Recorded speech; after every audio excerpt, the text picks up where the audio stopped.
The Wretch of the Fens by Jasper Crowe. Chapter 1, The Weight of the Fens. The Norfolk Fens stretched out like a vast, unrolled tapestry, its threads woven from sodden earth and shivering reeds, stitched together by a sky so low it seemed to press the breath from your lungs. It was late October, and the air carried the damp, vegetal scent of decay, of peat sinking into itself, of roots drowning in the black water that webbed the landscape. The horizon was a smudge, a watercolor bleed of grey and ochre where the fields met the clouds, and the silence was not true silence at all, but a low hum of wind threading through the grasses, a murmur of unseen things shifting beneath the surface. Eleanor Grayson stood at the edge of the lane, her boots sinking slightly into the soft verge, the hem of her coat brushing against the nettles that grew wild and spiteful along the ditch. She had come to Thornhamstaith on a whim, or so she told herself, a retreat from the clamor of London, from the endless churn of voices and headlights that had begun to feel like a tightening noose. The cottage she'd rented, a squat, flint-walled thing with a sagging roof, sat a quarter-mile back, its windows dark and watchful. She'd arrived at dusk the previous evening, the taxi's tires crunching over gravel before it abandoned her to the gathering gloom. Now, in the thin light of morning, she felt the land unfurling around her, vast and indifferent, and she wondered if she'd made a mistake. The lane stretched north toward the coast, flanked on one side by a drainage ditch choked with silt and on the other by a field of stubble, the remnants of some harvested crop left to rot into the soil. A single oak stood sentinel 100 yards off, its branches gnarled and bare, clawing at the sky as if caught mid-struggle.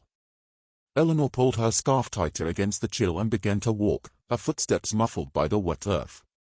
She had no destination in mind, only a vague pull toward the sea, its presence a rumor carried on the salt-edged wind. The fens were a place of edges and absences, where land and water blurred, where the solid ground could give way without warning to a sucking mire. She'd read about it in the guidebook she'd skimmed on the train, how the Romans had tried to tame it, how the medieval monks had carved channels to bleed the marshes dry, how the windmills, long since crumbled or stilled, had once groaned against the weight of the water. But the land remembered. It held its grudges in the slow seep of the ditches, in the way the mist clung to the hollows like a shroud. Eleanor felt it now, the heaviness that settled into her bones, as if the fens were sizing her up, deciding what to make of her. She passed a cluster of hawthorn bushes, their berries blood-red against the dull green of their leaves, and paused to listen. The wind carried a faint creak, a gate, perhaps, or the bough of a tree rubbing against itself. Somewhere beyond her sight, a bird cried once, sharp and lonesome, then fell silent. She glanced back toward the cottage, its chimney just visible above the rise, a wisp of smoke curling upward like a question mark. The lane dipped slightly, and the ditch widened into a sluggish stream, its surface rippling with the wind's touch.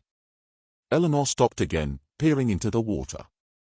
It was opaque, a mirror of the sky's sullen grey, but something caught her eye, a flicker beneath, a shadow that darted and was gone. She blinked, leaning closer, a reflection staring back at her, pale face framed by dark hair, eyes too wide, too searching. The shadow did not return, and she straightened, chiding herself. A fish, she thought, or a trick of the light. The fens were full of such illusions, the guidebook had warned, will-o'-the-wisps, ghost lights that lured travelers into the bogs. She didn't believe in such things, not really, but the idea lingered, a burr caught in the fabric of her thoughts.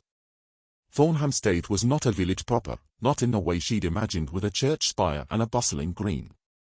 It was a scattering, a place where people lived because they always had, because the land had shaped them as much as they'd shaped it. As she drew nearer, she saw a figure standing at the edge of one garden, a woman, older, her hair a steel-grey knob beneath a woolen cap. She was digging, her spade slicing into the earth with a rhythm that spoke of habit.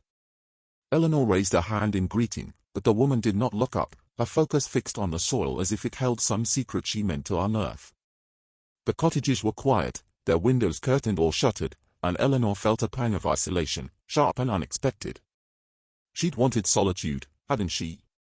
A place to think, to write, to untangle the knots that London had tied in her mind. But this was something else, a stillness that pressed against her, that seemed to watch her as she passed. The air grew sharper, brine mingling with the earthiness of the fens, and she could hear the sea at last, a low, restless growl that rolled in from the unseen shore. Beyond lay the marsh, a sprawl of tussocked grass and shallow pools, glinting like shards of broken glass. The tide was out, and the mudflats stretched toward the horizon, streaked with channels where the water had retreated. Eleanor stood there for a long moment, breathing it in, the salt, the mud, the vastness.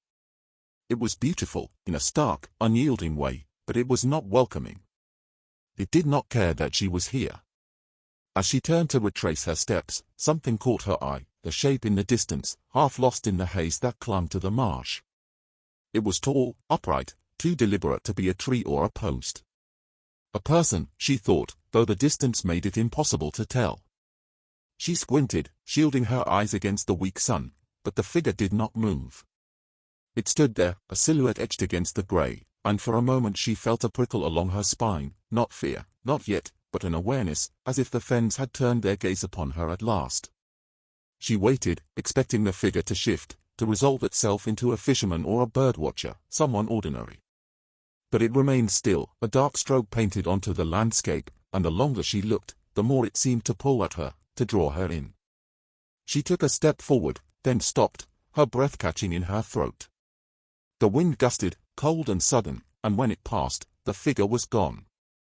The marsh lay empty, the haze curling back into itself, and Eleanor was alone again, her heart thudding against her ribs. She turned back toward the lane, the cottage, the faint promise of warmth. The Fens stretched out around her, silent and vast, and she felt their weight settle over her like a second skin. Whatever she'd come here to find, she thought, it was already watching her. Waiting. And as she walked, the wind carried that creak again, faint, insistent, a sound that might have been a gate, or a tree, or something else entirely, stirring in the shadows of the land.